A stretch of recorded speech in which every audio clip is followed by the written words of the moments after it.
Good evening, visitors, and welcome to the Australian War Memorial's Last Post ceremony. My name is Sharon Bown, and joining us today from the Royal Australian Air Force is Squadron Leader Ellie Orish.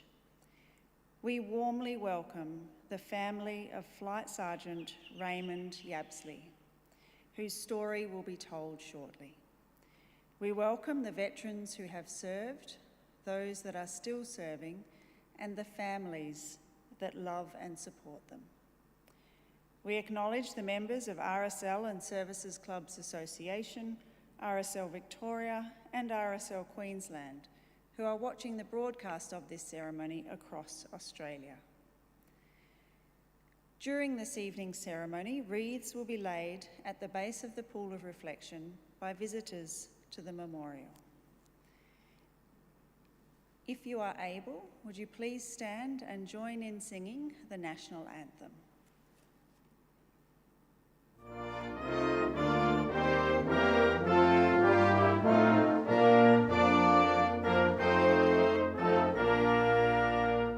Australians, oh, let us rejoice, for we are young and free.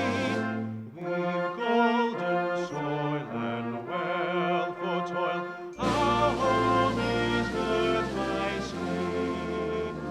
Our land abounds in nature's gifts of beauty rich and rare. In history's page let every stage advance Australia fair. In joyful strains then let us sing, advance Australia fair.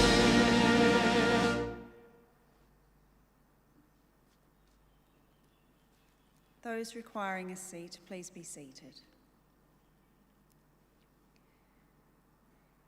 The Australian War Memorial was the vision of Charles Bean, Australia's First World War official historian.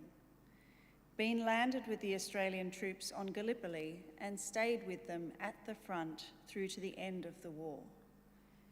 The idea of this national memorial and museum came to him at Pozières, France, in the depths of the bloody fighting of 1916. Bean's idea was that this would be a place where families and friends could mourn loved ones buried in faraway places.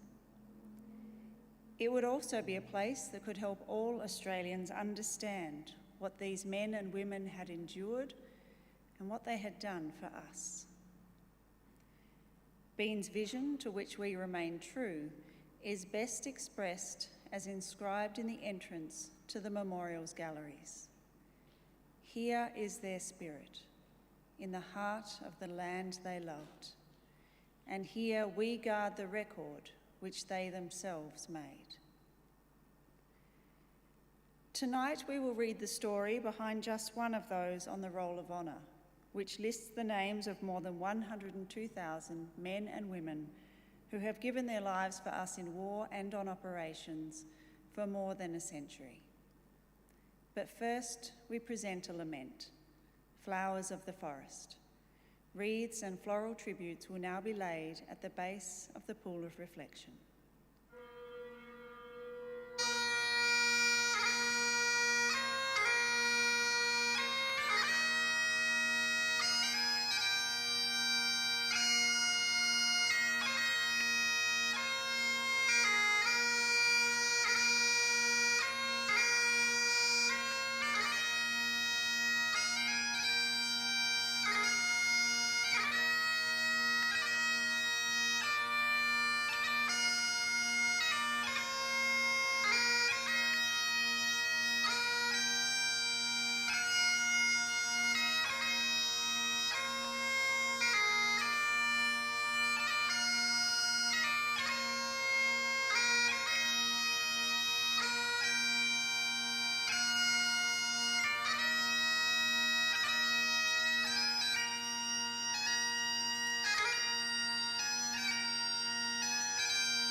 Today we remember and pay tribute to Flight Sergeant Raymond Yabsley.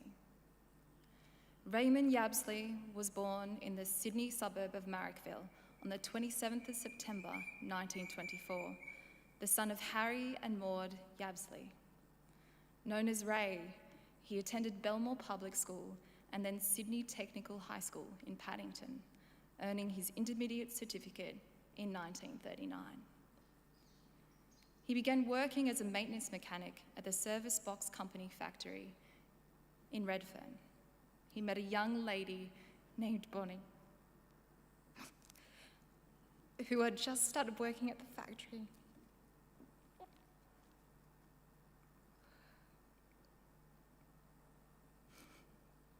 And the two began a relationship.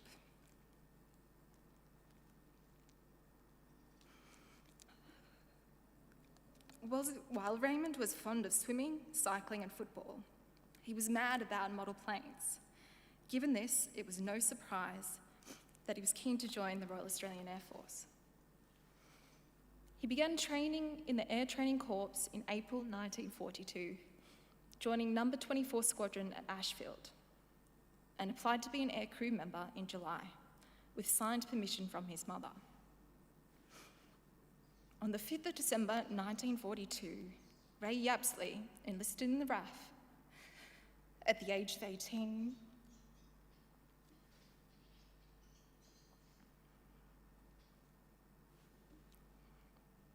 After initial training, he began his training as a wireless operator and air gunner. He attended wireless air gunner school at Parkes and bombing and gunnery school at Port Pirie. On the last night of his leave, he and Bonnie talked about getting engaged. They planned to get married at home when the war was over. In late November 1943, Yabsley embarked at Sydney, travelling via America to the United Kingdom. He kept a diary, writing about his journey and then his experiences in London, seeing the damage done to London during the Blitz, going on route marches, and seeing shows at the Windmill Theatre. He wrote to Bonnie about being billeted in Brighton, where he went ice skating, and after he was transferred to the 19 Operational Training Unit located at RAF Kinloss in the northeast of Scotland, he wrote about the places he visited. 19 Operational Training Unit trained aircrew to work as crews on operational bombing missions. Thousands of airmen were trained, and many lost their lives during that training. 19 OTU lost over 100 aircraft during training accidents.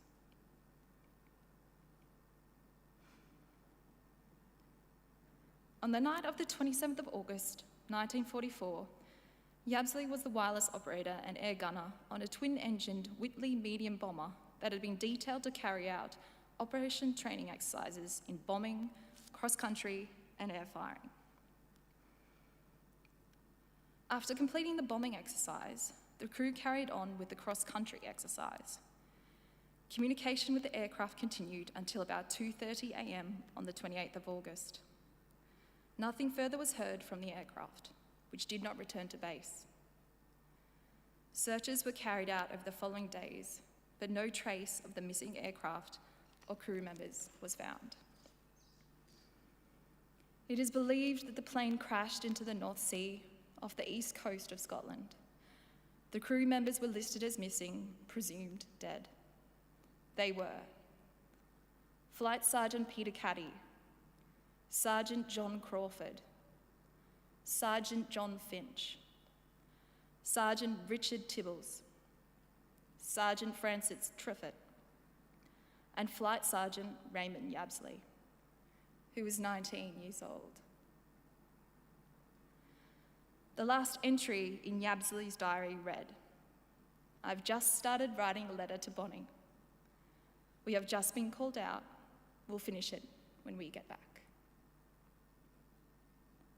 Today, Raymond Yabsley and the crew of the Whitley Zulu 6739 are commemorated on the Air Force's memorial at Runnymede, which commemorates by name over 20,000 Air Force personnel who were lost in the Second World War.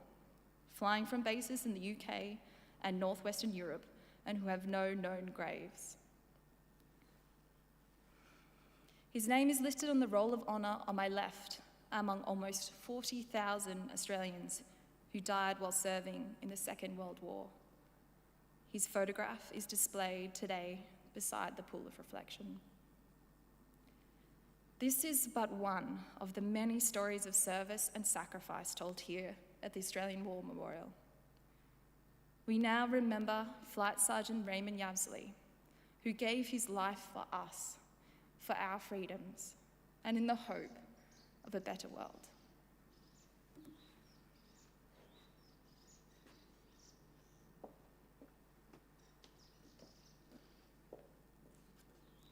Thank you, Squadron Leader Orlish, for a very moving tribute to Flight Sergeant Yabsley.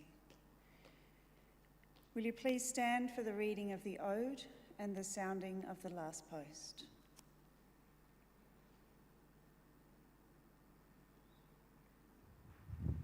They shall grow not old, as we that are left grow old. Age shall not weary them, nor the years condemn. At the going down of the sun and in the morning, we will remember them. We will remember them.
Lest we forget.